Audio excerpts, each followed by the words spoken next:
Hello everyone, thank you for joining me for another episode of Antonio's Movie Reviews. Today I have The Last Seduction, a 1994 erotic thriller starring Linda Fiorentino, Peter Berg, and Bill Pullman. The film was directed by John Dahl, and I must say it lives up to the genre of being labeled a thriller. Linda Fiorentino gives a magnificent performance as one of the greatest femme fatales that you may ever come to realize by way of theatrics. The premise of the movie is in a way simple. Fiorentino is the femme fatale who takes off with her husband's take from a drug deal. What follows is masterful manipulation, in my opinion. That's the only way I can truly think to describe it. It was definitely a mistake on my end waiting so long to review a true classic of the genre such as The Last Seduction. To be honest, I'm happy to see this one after a lot of other femme fatale movies because I probably have compared them to Fiorentino.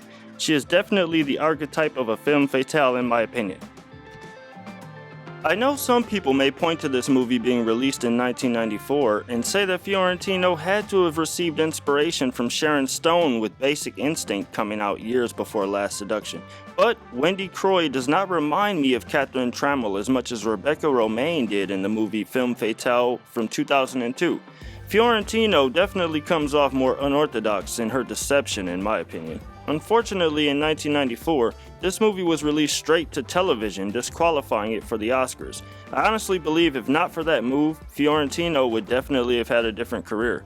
For her role, Fiorentino ended up winning the New York Film Critics Circle Award for Best Actress and was also nominated for a BAFTA award. In my opinion, it was this role that likely led Fiorentino to be cast in another familiar film of this era, the 1995 film Jade. Did you get the money? Did you?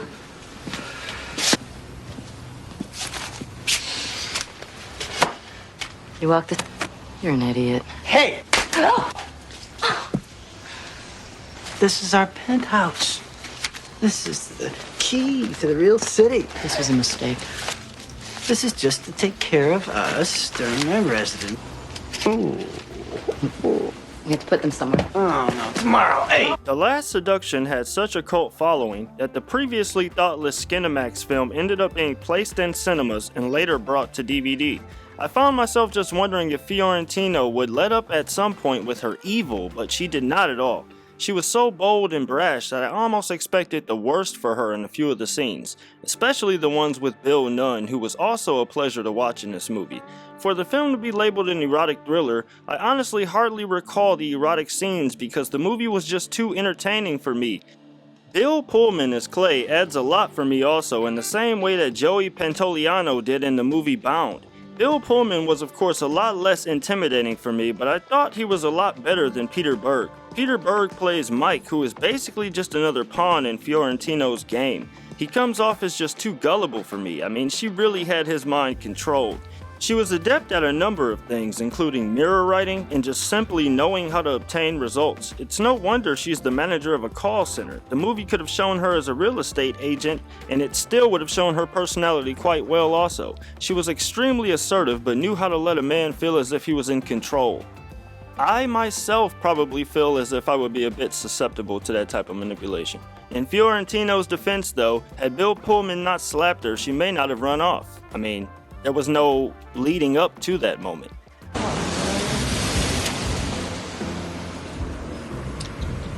Mike didn't want his job back. Just didn't want to come back to this dead-end town, that's all. Give me Manhattan. I said... Hey. Give me Manhattan. Ray, a Manhattan for the lady, please? I feel as if the movie never really gave us any inclination that the marriage wasn't genuine or that Fiorentino was unhappy until she was slapped. Immediately after that, we see her come up with the entire plot while a noir-like score plays in the background. I'm hung like a horse. Let's see. Excuse me? Mr. Ed, let's see. I can be very nice when I try. Sit down. You serious? I'll never buy anything sight unseen. Uh-huh. Any prostitutes? No. Any men? No. No, man. Indoor plumbing, I have electricity, and I have a name. No names. Meet me outside. I personally thought director John Dahl did a really smart and stylish film that has a dialogue that I thought aged really well. If not for one of my subscribers requesting that I review this movie, it's possible that it would have totally slipped my mind. That's how forgotten about this movie seems to be. This movie has a slight comedic element to it, in a dry and dark sort of way where you can't believe she is getting away with these things. Her lawyer in this film, played by J.T. Walsh, is also great. He has a lot of quotable lines in the film, my favorite being when he asks if anyone has checked her for a heartbeat lately. I thought that question perfectly sums up the way that she felt about any and every one. She was the true definition of a sociopath in this movie. Even in my job, it's hard not to empathize with some people, even in trying to be professional. The way Wendy manipulates Mike, though, just really hit hard for me. The entire thing that happened with his ex-wife just really hurt his pride. What are you doing What are here? you doing here? I work here. What are you doing here? You don't know me. I've been thinking. Look, if I knew I was gonna be staying in this town, I would have had... So, what am I supposed to do? Send him some cash. Be careful, he might trace it. He's not that clever. Whatever you say. As far as Mike's pride is concerned, I almost felt it personally, to be honest. I know someone that's happened to in real life, and you'll find out later in the movie what I'm referring to. But it's something that's not to be taken lightly. I imagine that with the world today, there are probably quite a few men that's happened to. For Wendy to know to use that against Mike, though, it just shows you how devious she truly is. It's hard to believe with just the script of this film that they allowed it to come out. The female lead role had to be so unlikable, in my opinion. It was probably turned down by numerous actresses. There were so many light-hearted movies being made, like Pretty Woman, especially with women, that actresses were probably worried about their image in accepting a role such as this one. Kind of a. Sex object? Yes, exactly. A sex object. About you.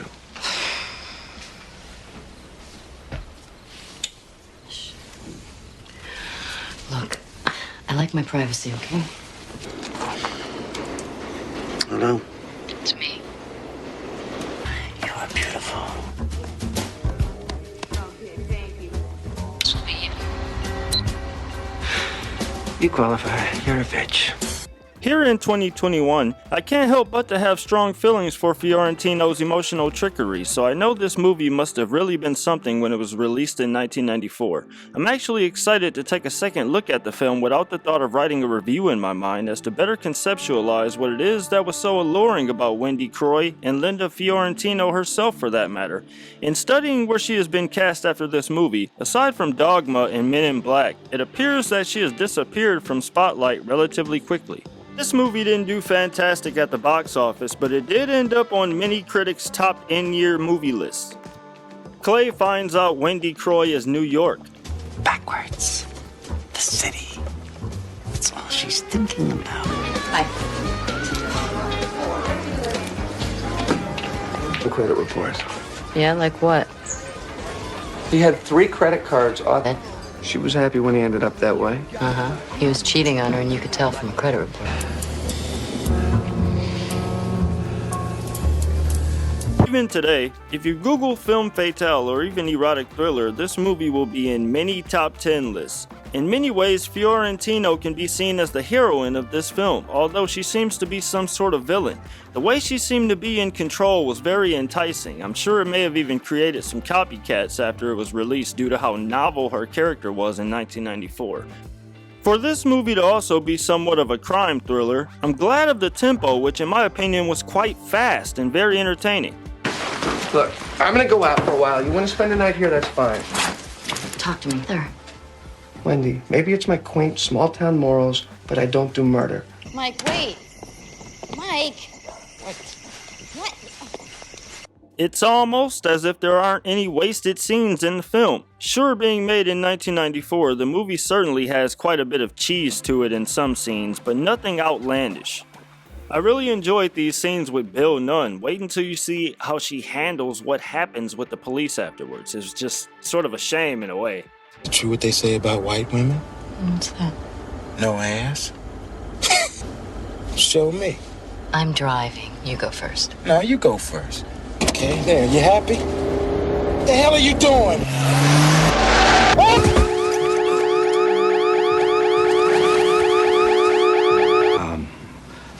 The man with you appeared to be not in. You know, motherfucker this, motherfucker that. As I said earlier, as a viewer of any gender, you may find yourself in awe of the stupidity of Peter Berg, while at the same time being in awe of Fiorentino's emotional foreplay. I must admit, the fact that she wasn't blonde was also very intriguing for me, especially with this being a neo-noir. That's usually a staple. He won't hurt you. I need a New Yorker for that. He's just there to make sure. There is a nice, warm divorce waiting for you here. Hey, look, I'll buy a week. Huh? I'll buy a week. I'll send you $10,000. I feel like something like this can be remade today, but it would of course have to be much lighter and have a few things changed to fit the times. Though this movie was released in 1994, the fact that it's a neo-noir just makes it feel really dated. There was a 1999 sequel to this movie, but it had none of the original cast and was particularly unremarkable. They failed to realize what made the original movie special, apparently. I believe they were married about 6 months ago. I appreciate this.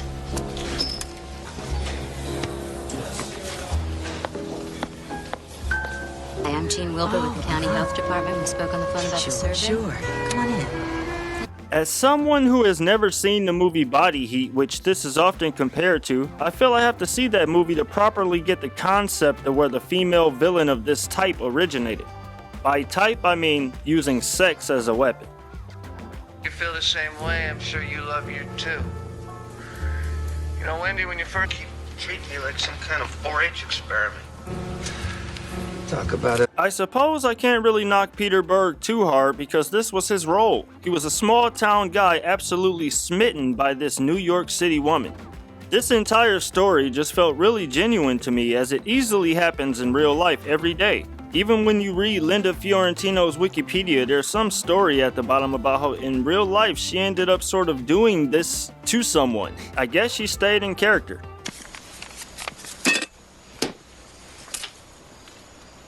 Sniff my underwear drawer too, Mike?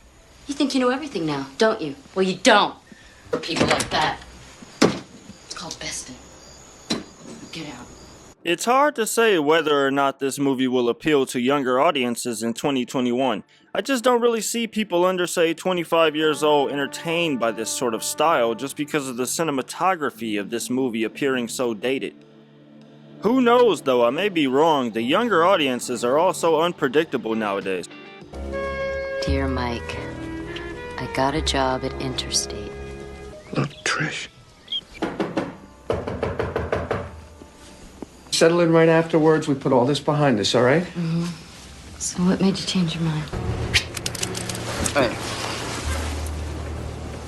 I'm here to rob. It does. It says Cahill on the mailbox. Find one other thing in here.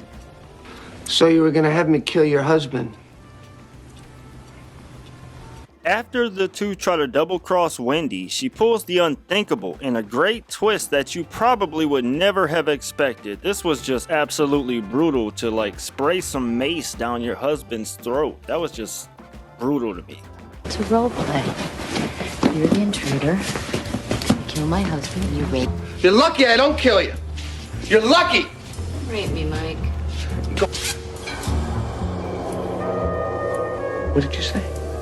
It must have been some wild night. You getting married so fast. He couldn't believe it. Stop! I hope I didn't give away too many spoilers for this movie. It was honestly a wonderful neo-noir crime thriller in my opinion, and I suggest that you watch it, although like a lot of the movies I review, it may not be for everyone. If nothing else, I'd say the movie includes one of the greatest film fatales that has been seen in film according to numerous critics, including Roger Ebert. The movie had a very cool and dark vibe to it that went really well with the plot, and it's packed with 90s nostalgia if you're into that sort of thing. It's sort of disheartening in a way to know that Linda Fiorentino's career didn't really take off after this, some might say, but she did gain cult infamy. I'd like to thank you all for joining me for my movie review on the 1994 film The Last Seduction, starring Linda Fiorentino, Peter Berg, and Bill Pullman. Don't forget to like and subscribe if you enjoyed the video, and I'll see you again soon for another episode of Antonio's Movie Reviews. Thanks.